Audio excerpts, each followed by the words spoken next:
지신본문을 시작하겠습니다. 지금 이제 이번 시간에는 진신본문 중에 15회가 이제 방영이 되기 때문에 그 방영을 기념하는 입장에서 대풍 스님에게 무엇이든 물어보세요 라고 하는 주제를 가지고 질문에 대한 답을 하는 그런 시간을 가지려고 합니다. 이 불교라고 하는 것은 마음을 행복하게 만드는 종교예요. 또 이 불교라고 하는 것은 우리 마음을 이렇게 깨끗하게 만드는 종교예요. 그런데 우리 마음은 본래 물들지가 않는데 마치 마음이 물드는 것처럼 자꾸 착각을 하고, 그건 집착에 의한 훈습된 것이지 마음에 때가 묻어 있는 게 아니에요. 마음은 전혀 때가 묻을 수가 없습니다. 내가 스님에 대해서 제일 궁금했던 게 뭐냐 하면, 뭔가 저장이 되고 업이 이렇게 묻어가지고 다음 생에 내를 또 어떻게 만든다 하면 그놈을 뭔가 볼 수 있어야 되고 만져야 되는 실체가 없어요, 실체가. 그것 때문에 산속에다가 10년에서 10년 천막 치고, 그래 천막을 치고 10년 동안 있다 보니까 그걸 알았어요. 우리는 태초부터, 원래 태초도 없는 거예요. 영원 불생불멸이기 때문에 원래 시작도 끝이 없는 거예요. 그렇지만 우리가 가정에서 태초가 있다면 원시작부터 나의 한 생각이 계속 염염이 지금까지 이어져오고 또 다음 생으로 계속 이어져 갈 거기 때문에 그 생각만 단절하면 되는 거예요. 그래서 대성기실론을 보게 되면은 수행방편을 어떻게 하고 있냐면은, 이 우주 만물의 물질은 성주괴공, 만들어져서 머물고 부서져서 공으로 돌아가는, 이렇게 성주괴공의 단계를 거치지만 이 마음이라고 하는 심리작용은 생주임멸이에요. 그러니까 한 생각이 일어나면 머물러서 생각이 바뀌고 그 다음에 생각이 사라지는 거예요. 그럼 사라질 찰나에 또 생각이 또 일어나죠. 그래서 생주임멸 이렇게 계속 반복되고 있는 거예요.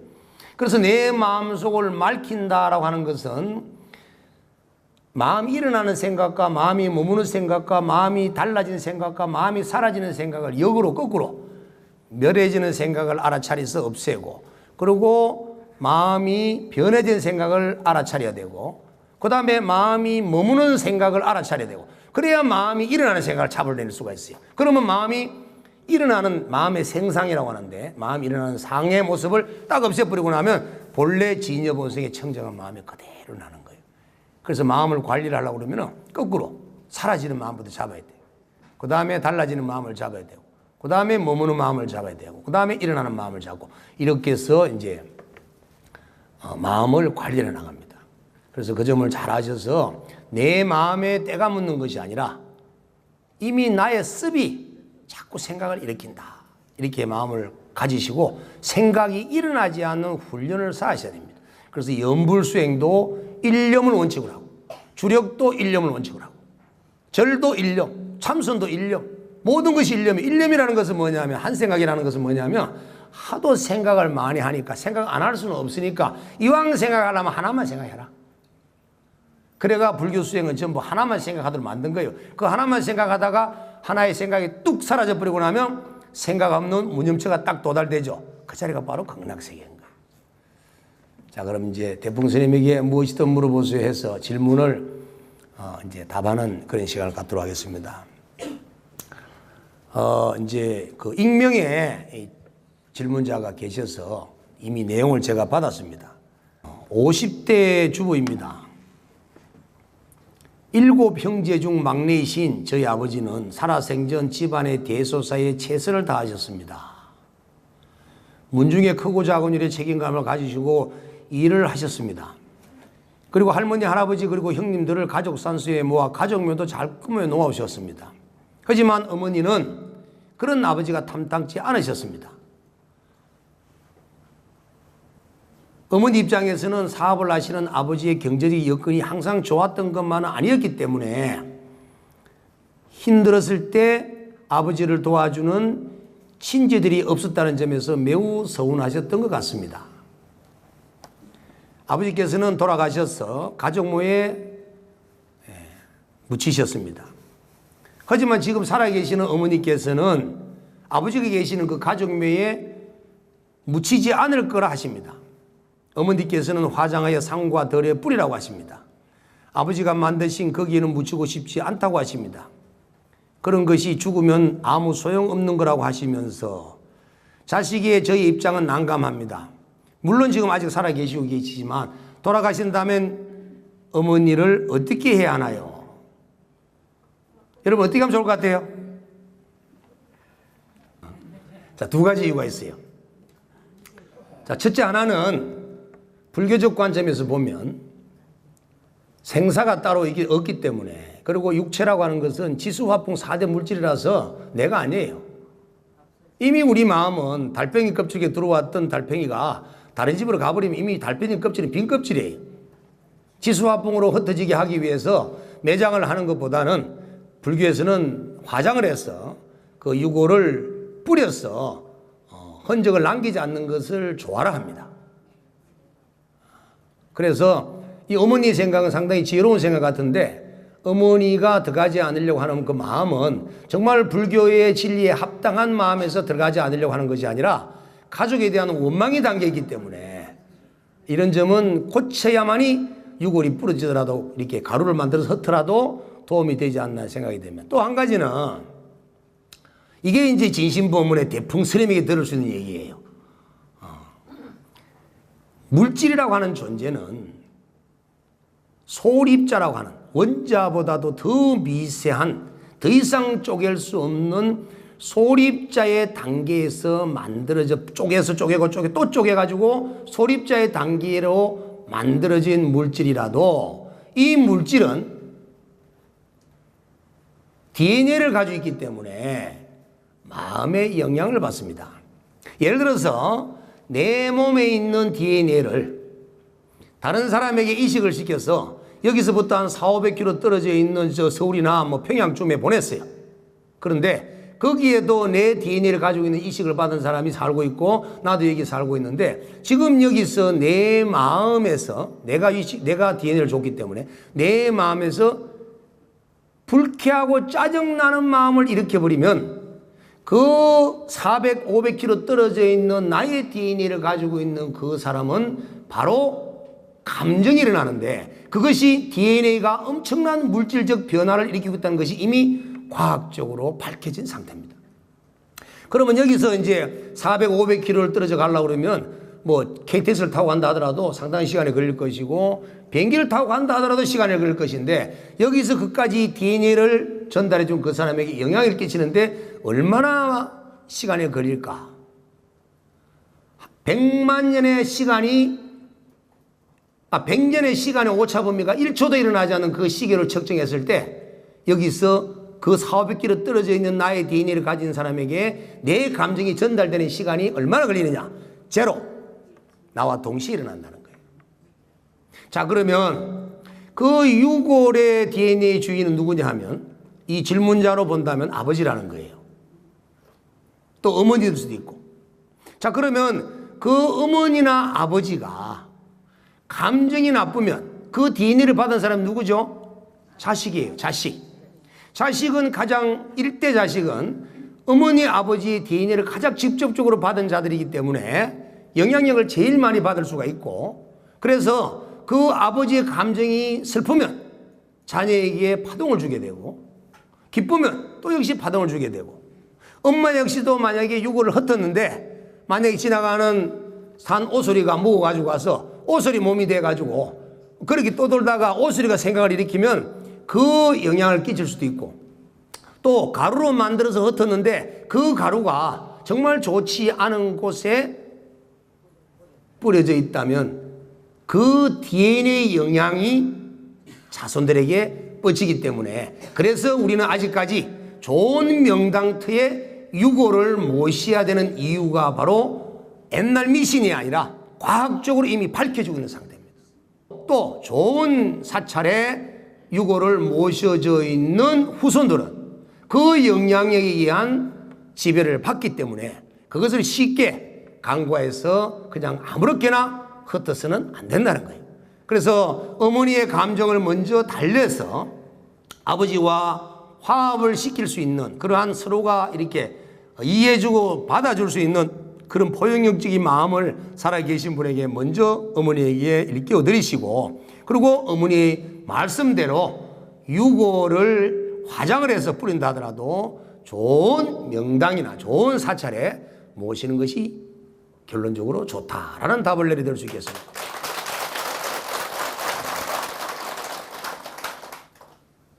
답이 되셨는지 모르겠습니다. 또 하나 질문을 이렇게 제가 또 읽어드리겠습니다. 저는 50대 주부입니다. 저의 고민은 남편 때문입니다. 남편은 평상시 저에게 매우 다정다감하고 잘해줍니다. 그러나 술만 마시면 돌변합니다. 평상시에 그렇게 점잖던 남편이 술만 마시면 집안의 직기를 부수고 욕도 서슴지 않고 내뱉습니다. 그리고 다시 술이 깨면 잘못했다고 다시는 그러지 않겠다고 삭삭 빕니다. 이렇게 살아온 세월이 지금까지입니다. 뭐가 잘못된 것일까요? 이제는 더 이상 견딜 수가 없습니다. 이젠 아이들도 장성하였고 저도 좀 벗어나고 싶습니다. 제가 이런 남편 옆에서 남은 생을 견뎌낼 자신이 없습니다. 하지만 두렵습니다.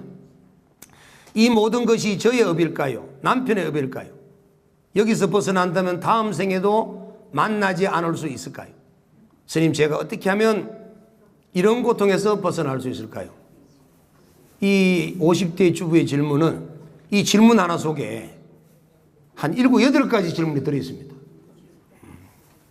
정말 남의 일 같지가 않는 질문이에요. 자, 첫 번째는 이 남편과의 만남이 중요해요. 만남. 이 만남은 의변이 없으면 만날 수가 없습니다. 두 번째는 내가 전생에 그랬어요. 내가 남편이 되어서 내 아내인 지금의 남편에게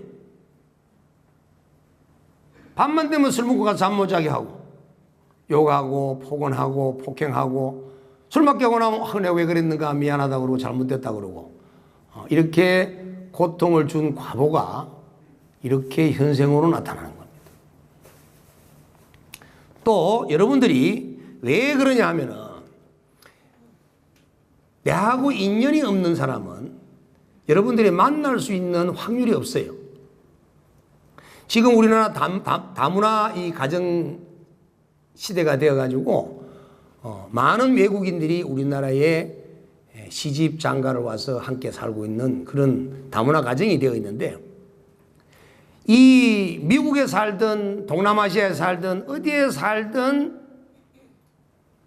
이민족이라도 그 민족의 영혼은 우리 한국 땅에서 과거 생에 나와 함께 살았던 사람이기 때문에 반드시 어떠한 경로를 통해서라도 한국으로 내 곁으로 오게 되어 있습니다. 그래서 내 며느리가 되고 내 사위가 되고 하는 거예요. 그처럼 그 인연이 이 세상에 인연이 가장 많은 사람이 누구냐 하면 지금 이 순간에 내 남편과 내 아내와 내 자식과 내 부모 내 형제가 가장 인연이 많고, 그 중에서도 한 이불 속에 같이 자는 부부가 또 지금 많은 세월을 양육과 또 잉태 과정 속에서 함께 지냈던 자녀들과의 인연이 가장 깊습니다. 그래서 이 지구상의 수많은 60억, 70억의 그 인류 속에서 내 남편, 아내와 내 자녀, 부모, 형제보다 더 인연이 소중한 사람이 없기 때문에 다음 생에 만날 수 있는 가능성도 90% 이상입니다. 자, 그러면 피한다고 되는 것이 아니라 내가 이번 생에 지어놓은, 과거 생에 지어놓은 이 악한 인연의 고리를 끊어야 됩니다.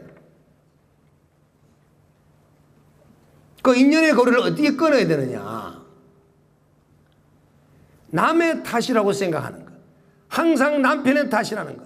못난 남편을 만나고 애먹이는 남편을 만나고 뭔가 조금은 부족한 남편을 만났다는 그런 생각으로 남편이 탓이라고 하는 그 생각 때문에 이 과거생에 지어놓은 원인을 소멸시키지 못하고 있는 거예요.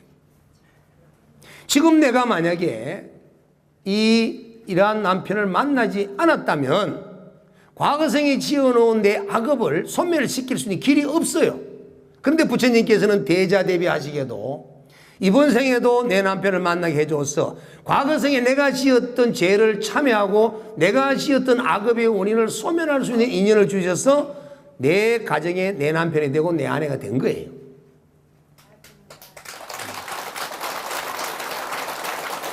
그러면 그것을 순응하고 받아들여서 부처님의 가르침의 지혜를 빌려서 그것을 해결할 방법을 찾고 소멸시켜 나가야 합니다. 만약에 내가 이러한 남편과 더 이상 남은 생을 살 수 없다고 해서 만약에 이혼을 해버린다면 내가 고통받아야 될 악업의 원인이 남아있기 때문에 또 다른 사람을 만나도 또 고통받아야 될 사람을 만나게 됩니다. 어쨌든 이 남편과 이런 악연의 인연고리는 너무나 오랜 생애 동안에 이어져 왔던 인연고리가 있기 때문에 이렇게 남편으로 만났고, 그래서 이것은 반드시 해결해야 됩니다. 그래서 이 업이 어느 개인의 업이 남편의 업도 아니고 아내의 혼자의 업이 아니라는 거예요. 두 사람의 공동의 업입니다. 그래서 이 둘이는 반드시 둘이가 함께 소멸시켜야 되는 그러한 이유를 가지고 있는 거예요. 그래서 지금 만약에 내 남편하고 헤어져서 내가 다른 남자하고 만나버린다면 다른 남자를 또 고통받는 사람을 만나 또 새로운 고통을 받아야 되고, 남편은 악연은 남아있기 때문에 또 다음 생에 또 받아서 그랬더니 도망갔지 않고 그 업이 남아가지고 이제는 더 곤욕을 당해야 되는 그런 상황이 옵니다. 그래서 이때는 부처님께서 이런 인연을 주셨기 때문에 이제 내가 과거생에 쌓아놓은 이런 악한 인연을 내 남편을 통해서 해결할 수 있는 인때가 왔구나. 이 악연의 사슬 고리를 내가 잘라야 되겠다 하고 남편을 사랑으로서 이해하고 받아주고, 술 대화를 정말 잠이 오지만 앉아서 들어주고, 말을 안 들어주고 얘기를 안 들어주고 돌아놓고 니는 혼자 떠들어라 하고 이러니까 기물을 부수지. 잘만 비유 맞춰주면 왜 부수냐 이거라. 자, 이렇게 해서 이분의 질문은 중독성을 가지고 있는 남편의 이 알코올 중독을 끌어내는 방법은 그리 쉬운 일이 아니에요.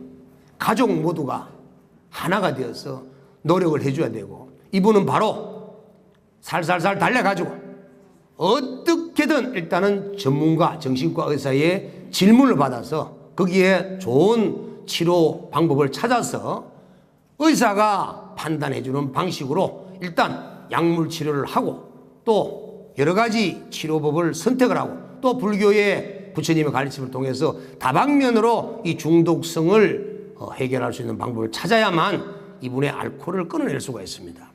중독성은 그만큼 무서워요. 얘기 나온 김에 또 하나만 더 말씀드린다면, 요즘 이제 자녀들의 이 오락, 게임, 도박 이런 중독성들이 상당히 많은데, 이 중독성은 알코올하고 똑같아요. 마약과 똑같습니다. 이걸 하지 않으면 이 오락을 중독성으로 살아가고 있는 사람에게는 견디지를 못해요. 왜냐하면 이 오락이나 노름이나 이런 걸 할 때 머릿속에서 쾌감을 주고 기쁨을 주는 호르몬이 분비가 되는데, 이 호르몬이 분비가 안 되면 사는 게 같지 않는 거예요. 그래서 처음에는 오락을 배우고 게임을 할 때 엄마가, 아버지가 조금씩 먹다가 보니까 중독이 돼가지고 담배도 조금씩 배우다가 아주 골초가 되듯이, 술도 한 잔, 두 잔 술에 이렇게 중독이 되듯이 게임도 도박도 그렇게 해서 다 중독이 되는 거예요. 그러면 이 중독성을 가지고 있는 이런 게임을 하는 사람이나 노름을 하는 사람을 해결하려고 그러면 이 사람의 마음속에서, 머릿속에서 나오고 있는 쾌감과 기쁨을 주는 호르몬을 대신해 줄 수 있는 호르몬이 몸에서 만들어져야 돼요. 자, 첫 번째 방법은 어떤 방법이냐면, 술꾼이 술을 안 먹으려고 하면 술병이 없어야 되겠죠. 그렇듯이 집에 게임기가 있으면 안 돼요. 모든 게임을 할 수 있는 도구들을 다 없애버려야 됩니다. 그러면 이제 애가 이제 PC방으로 가서 또 하겠죠. 그리고 당사자 간의 부모와의 충분한 대화를 통해서 위험할 수 있는 중독성에 대한 고질적인 부분을 충분하게 자녀가 이해할 수 있도록 대화를 충분히 나누어서 PC방을 찾아가지 않고 치료를 하려고 하는 마음을 내도록 먼저 설득을 시켜야 됩니다.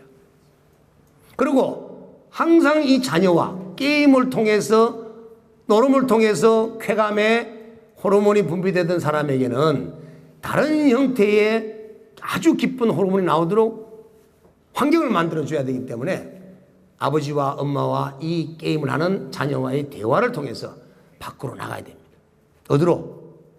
저녁에는 일찍 자고 아침에 일찍 일어나서 햇살이 내려비치는 바깥으로 가서 그리고 어머니와 이 게임하는 중독자와 아들과 또 아버지와 이 게임하는 중독자 아들과 함께 산보를 하면서 또 운동을 하면서 햇살을 받으면서 워킹 걸으면서 몸속에서 세라토닌이라고 하는 호르몬을 분비시키게 합니다. 이 세라토닌이라는 호르몬은 우리 몸을 긴장시키고 성격을 과격하게 만드는 것을 억제시켜 주면서 우리 마음을 아주 이완시키고 편안하게 만들어주는 호르몬이에요. 그리고 이 호르몬은 햇볕을 받아야만이 생성될 수 있는 것이기 때문에 햇볕을 받지 않고는 만들어낼 수가 없습니다. 여러분들이 참선을 하다가 마음이 편안해지면 마음속에서 선열, 아주 기쁨이 생기는데 이 기쁨은 선정 속에서 나오는 세라토닌이라고 하는 호르몬 분비가 있기 때문에 이런 기쁨이 일어나는 거예요. 그래서 자녀가 오락게임을 통해서 쾌감을 느꼈던 이 도파민을 통한 어떤 그 호르몬을 통해서 얻었던 그 쾌감을 이런 세라토닌이라고 하는 호르몬을 분비하게 해줌으로써 도파민을 억제시키고 세라토닌을 분비시켜서 기쁨을 느끼게 만들어 주을 때만이 이 자녀의 게임에 대한 중독성을 끊게 할 수가 있습니다. 그렇지 않고 이런 그 세라토닌의 분비를 만들지 않고 무조건 강제적으로 하지 마. 이거는 정말 어디 저 과거 시대의 아버지가 하는 방식입니다. 그래서 지혜로운 아버지는 자녀의 게임의 중독을 끊기 위해서라도 자녀와 함께 대화를 나누고 너의 중독성을 위험성을 일러줘가지고 함께 아버지와 산보를 하고 걸으면서 몸속에서 좋은 세라토닌이나 메라토닌이나 엔돌핀이나 이런 좋은 호르몬들이 척척척 나와가지고 항상 기쁨이 넘치는데 뭔 놈의 불안해가지고 오락에 붙잡고 앉아있겠어요. 그래서 이런 중독성을 해결하는 방법은 우리 몸속에 그런 게 자극적이고 술을 통해서야만이 쾌감을 느끼고 기쁨을 느끼던 거를 내 몸에 스스로 나오는 호르몬을 통해서 기쁨과 행복을 느낄 수 있도록 만들어준다면 이런 중독성을 과감하게 잘라내서 올바른 사람으로 만들어갈 수 있다고 판단이 됩니다. 자, 이 두 가지 질문을 이제 받아서 답을 했습니다. 이제는 오늘은 우리 여러분들의 질문을 받아서 답을 해드리는 그런 시간을 하도록 하겠습니다. 자, 대풍스님에게 무엇이든 물어보세요. 무엇이든 좋습니다. 나이 70세인데 네. 오남에 맞으러 시집 왔어요. 시집 왔는데 너무 힘들었어요. 아들 둘이 나가지고 공부를 시키고 했는데 아들이 그렇게 힘들게 좀 살아요. 네. 그걸 좀 안 힘들게 좀 해주려고 노력을 하는데. 네. 그럼 아들은 지금 무엇 때문에 어머니에게 고통을 주고 있어요? 구체적으로 얘기를 해보세요. 예, 결혼을 했는데 그 뭐 요새는 뭐 내 아들이 잘못했으니까 그랬겠지만은 참 가정을 못 이루고 또 헤어졌어요. 이혼을 하셨다. 자, 이제 이 아마 우리 보살님께서 그 질문하신 내용들이 다 가정사마다 거의 비슷비슷하게 계시는 것 같아요. 그래서 이제 결혼해서 이혼한 이렇게 아들, 딸, 또 결혼하지 못하는 미혼에 있는 이 만원의 아들, 딸을 두고 있는 부모님의 그 마음은, 특히 어머니 마음은 아프죠. 근데 결혼을 하고 안 하고에 대한 그런 집착을 갖는 것 자체가 이미 문제가 있습니다.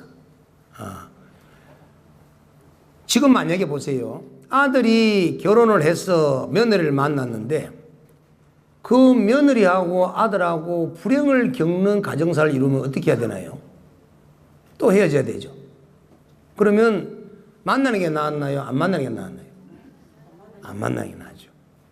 자, 이 세상의 모든 현상 세계는 모든 것이 연기법에 의해서 이루어집니다. 이것이 있으므로 저것이 있고 이것이 없으므로 저것이 없기 때문에 지금 현재 아들의 어떤 고통은 그 원인에 의해서 나타나는 거예요. 헤어지는 것도 어떤 원인에 의해서 나타나는 것이고 혼자 살아야 되는 것도 원인에 의해서 나타나는 것이에요. 그 원인에 의해서 나타날 때 자기 스스로가 그 변화를 가지려고 하는 노력을 갖지 않으면 상당히 변화가 어렵겠죠. 내가 밥을 한 그릇 열심히 먹었는데 아들은 먹질 않았어요. 내가 열심히 한 그릇 밥을 먹었다고 해서 아들이 배가 부르나요? 아들이 먹어야 돼요. 엄마가 해줄 수 있는 거는 기도를 통해서 아들에게 맑은 마음과 이렇게 대자대비한 부처님의 마음을 일깨울 수 있는 환경적 토대가 될 뿐이지 또 간접적 영향을 줄 뿐이지 내가 마음이 맑혀지고 내가 기쁜 만큼 아들이 기뻐지고 아들이 맑혀질 거라는 생각은 잘못됐다는 거예요. 그래서 이 세상에 보면 정말 마음대로 살고 나쁜 짓을 하고 사는데도 잘 사는 사람이 있고 너무너무 열심히 사는데도 너무 힘들게 사는 사람이 있어요. 그런데 그렇게 사는 그 이유가 뭐냐라고 보면 전부 다 원인에 의해서 결과가 나타나기 때문에 지금 우리는 이 짧은 인간생의 100년의 삶 갖고는 답이 안 나옵니다. 그래서 부처님께서는 삼생의 연기를 보라, 인연을 보라, 인과를 보라. 과거생과 현생과 내생을 놓고 봐야 이번 생에 잘 살았지만 고통을 받고 있는 사람은 과거생에 지어놓은 악업이 있기 때문에 그런 것이고 이번 생에 잘 못하는데도 잘 사는 사람은 과거생에 쌓아놓은 선업이 있기 때문에 그런 것이다.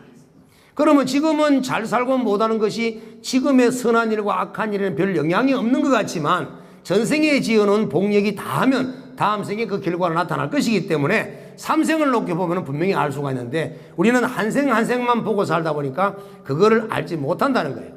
그래서 저는 어머니들에게 이 말씀을 드리고 싶은 것은 결혼을 늦게까지 못할 자녀가 있다면 자녀가 결혼을 못할 원인과 조건을 가지고 있어요. 딕이 눈이 높든지 딕이 너무 돈이 많아가지고 종을 구하려고 하든지 식모를 구하려고 하든지 연예인을 어디 뭐 구하려고 하든지 이러면 구할 수 있을 거예요. 안 그러면 내가 조건이 부족한데 내 눈 높은 대상을 얻으려고 한다면 거꾸로 상대가 돈이 있거나 어디 집안이 좋거나 이걸 원한다면 안 된다는 거예요. 만약 그렇지 않고 고만고만한 사람을 만나서 내가 가지고 있는 업력 때문에 고통을 받고 살아야 된다면 결혼을 해야 된다는 마음으로 집착하지 말라는 거예요. 혼자 사는 게 낫습니다. 스님도 멋지게 살잖아요. 스님들. 그 다음에 결혼을 해서 이혼을 하고 다시 결혼을 하지 않는 큰아들의 입장에서는 지금 여자를 또 만나서 전처의 상처와 지금 새로 만나는 부인의 마음을 왔다 갔다 하면서 정성을 들여본들 얼마나 잘 들을 수 있겠나요? 그렇다고 아마 지금 아들 정도 되면 그렇게 집안이 뭐 부자라서 재물을 많이 물려줬으면 돈 있는 동안에는 붙어 살 거예요. 그래서 그것 또한 재혼을 원치 말하는 겁니다. 자, 때가 되면 과거생에 쌓아놓은 선년이 남아있고 좋은 인연이 남아있고 내가 이번 생에 결혼할 수 있는 그러한 인연의 종자가 내 마음속에 저장되어 있다면 구하지 않아도 저절로 나타나서 만나서 살게 될 것이고 그 인연이 있는데 고통받아야 될 인연이라면 차라리 피하는 것이 낫다는 거예요. 그래서 그런 아들을 전부 데리고 절에 가서 공부를 시킬 수 있도록 권하십시오. 참 지독실이 말 안 듣죠. 절에 가자 해도. 제가 압니다. 또 다른 분 질문 한 번 더 받도록 하겠습니다.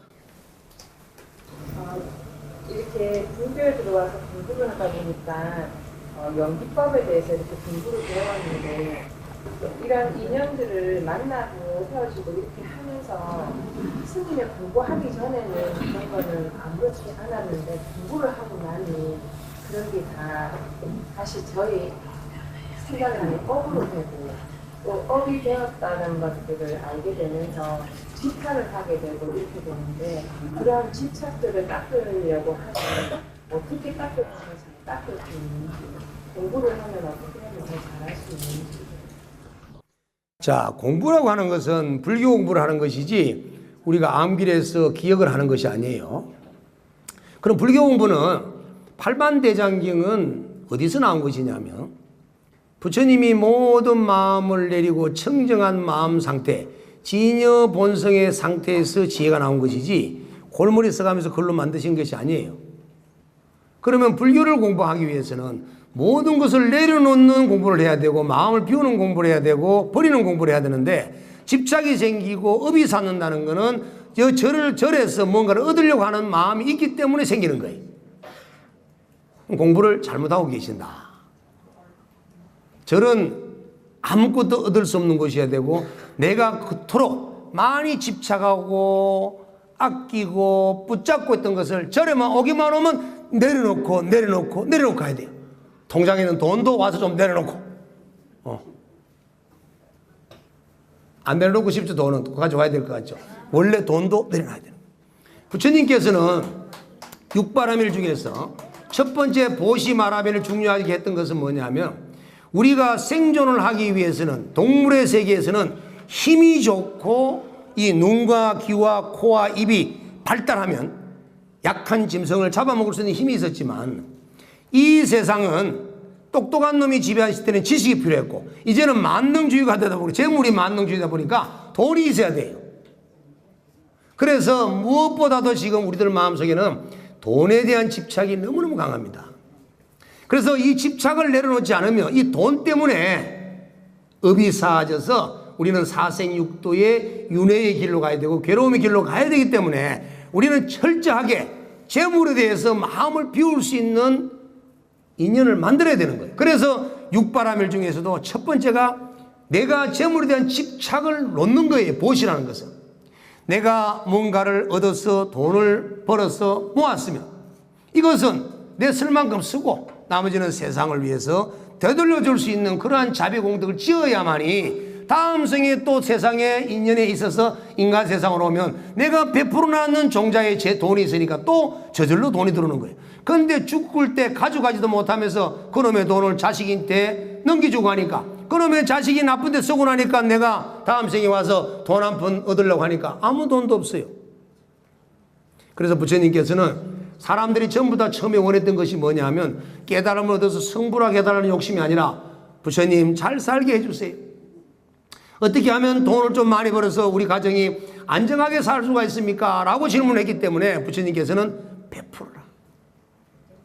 병고가 많아서 맨날 수술하고 병원에 뛰다니는 사람들은 살생한 과부, 남에게 고통을 주고 상처를 주고 죽임을 했기 때문에 내가 병고를 치르는 거예요.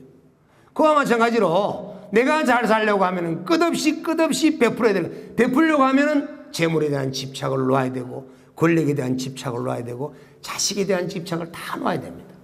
그런데 절에 와서 집착을 키우는 공부를 하면 안 된다는 거예요. 공부를 잘못하신 거예요. 자, 초심자 때는 무엇을 기도를 해야 되느냐? 모든 것은 기도라고 하는 것은 훈련된 과정을 통해서 훈습이 될 때까지는 계속 뭔가 하나를 해야 되는데 그 하나가 뭐냐 하면 여러분 참회입니다.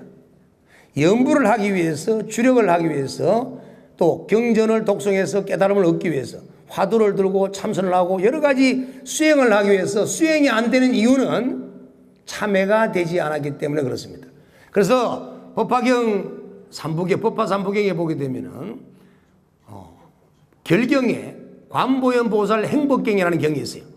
그 경에 보게 되면은 반드시 기도를 하는 초심자는 제일 먼저 참회를 했어. 참회를 하고 난 후에 참회가 소멸된 상을 반드시 체험을 해야 된다라고 했습니다. 3일을 참회를 했는데 나타나지 않으면 일주일 하고, 일주일에 나타나지 않으면 20하루를 하고, 20하루가 안 되면 100일을 하고, 100일이 안 되면 1년을 하고, 1년이 안 되면 3년을 하고, 3년이 안 되면 평생을 하라고 그랬어요. 왜? 참회한 상스러운 경계를 볼 때까지. 만약에 꿈을 꾸었는데 뱀이 있거나 악한 꿈을 꾸거나 고통을 받고 괴로움을 받는 꿈을 꾸거나 뭔가 모르게 스트레스를 받는 꿈을 꾸고 있다는 것은 아직 참회가 되지 않았는 겁니다.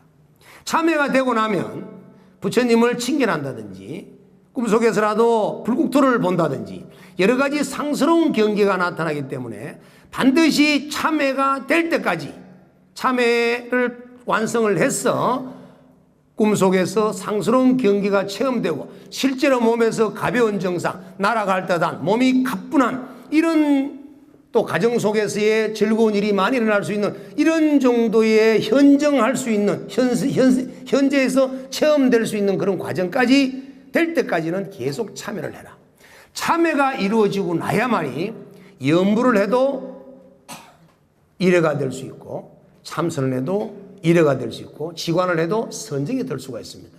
그래서 제일 먼저는 참회입니다. 자, 그러면 이제 마무리를 하도록 하겠습니다. 여러분 좋은 질문도 주셨고 거기에 대한 답변도 스님 나름대로는 이 말씀을 드렸습니다.